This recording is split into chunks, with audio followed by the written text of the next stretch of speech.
Hey everybody, video here for you today. Hope everybody is doing good. We're just going to talk about a Mayan site down here today. That's a little bit different story, but I like telling stories.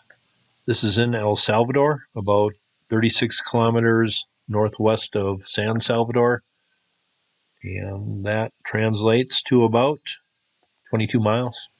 The site is called Joya de Cerén, and this is a Mayan site that goes back maybe 1700 years, something like that. But this video isn't about Mayan pyramids or fantastic ruins. It's just about a Mayan settlement, and it's pretty well preserved today. And they have a tourist place here where you can get in.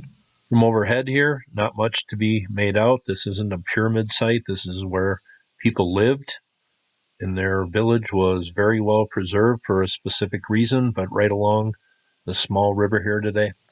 These are what the ruins look like, and this was where people lived. This is a Mayan settlement, and it was pretty much perfectly preserved. Why?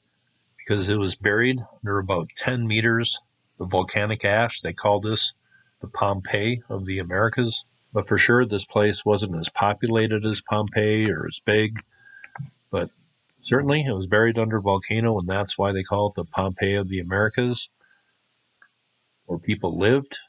Stuff preserved under the ash, 10 meters, that's a lot. Now here is a pic from a little over a year ago from the Archaeology News Network, and they reported on finding the first human remains at the site.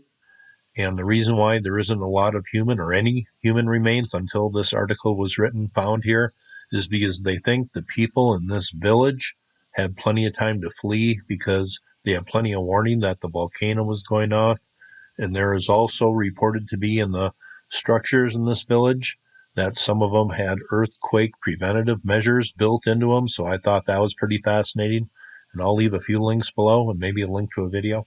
Here is a map of the stuff that has been so far unearthed at the site. And it was discovered in 1976 when a farmer was bulldozing his field and just ran into some of these ruins. Now here's the archaeological site, and then right nearby is the Loma Caldera, just to the north here. Here's what the volcano looks like today. It looks like a little lake in there, but that'll give you an idea of the landscape here. The volcano, and then the archaeological site just to the south here. Here are some more of the ruins that were found when they excavated here. This thing seems to be pretty important right here. This was like a steam bath, and it served a couple probably different functions. One, to actually clean you, and then two, to purify the soul as the steam would rise up to the heavens. And here is a look courtesy of Timothy Flores inside of the museum here. I think these are reconstructions of what the houses look like. Looks like they have pics of the excavation work maybe, or the discovery here. Probably a sacred mountain here. I don't think this is the volcano that went off, but that is pretty interesting right there inside of the museum. Getting a look here, Google Earth. Here's another pic from the excavation work going on here. And while I was doing this video, I just found another article, and we're going to go over to that. But look at the ruins here, and here are some of the ruins peeking out from underneath the ash at the site. Now, here's a story from about 10 months ago, and a new structure was found at the site less than a year ago. It says El Salvador's only World Heritage Site continues to reveal more details of the domestic life of a pre-Hispanic village that was buried under the ashes of the Loma Caldera volcano in approximately 650 AD. And what did they find down here? That is pretty interesting. It says the building has features similar to those of a storeroom and is located in the area where the footing of the columns that will support the new roof that will protect the area will soon be placed in the same area.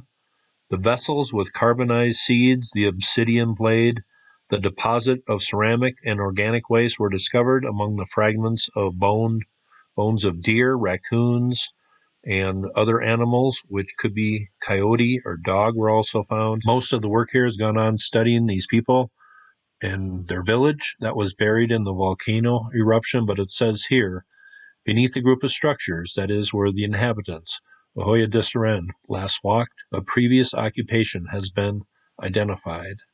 Pottery fragments found during excavation work were identified as Usulutan type pottery, which corresponds to the late pre-classic period between 400 BC and 300 AT. So the further back or the further down we dig, maybe history will just keep on going back farther and farther, like with so many sites. Now, I still go back to this pic. That is pretty fascinating. The different layers there. It says extensive soil layering was done at the site here. But down here, a lot of corn, charred seeds, a pot, abundant obsidian remains, animal bones, and other things were found here. Vessels, clay pots. Pretty cool pic. Here is a red clay storage pot found at the site here. Here is what they say is a canine bone. And here is what they say is an earpiece, maybe a hearing aid, maybe the oldest one I've seen. That is my video on Joya de Cerén. Seems like the more we study things, the more we learn. But that is a pretty cool site here. Mayan occupation goes back maybe 2,000 years at least. I did a video on a volcano that went off down here. I did that video about a year ago, but that's a pretty interesting story. Coming from El Salvador, a Mayan site. Seems the farther down we dig, history might go back farther. Hope you thought that was cool, and you all have. Very safe day.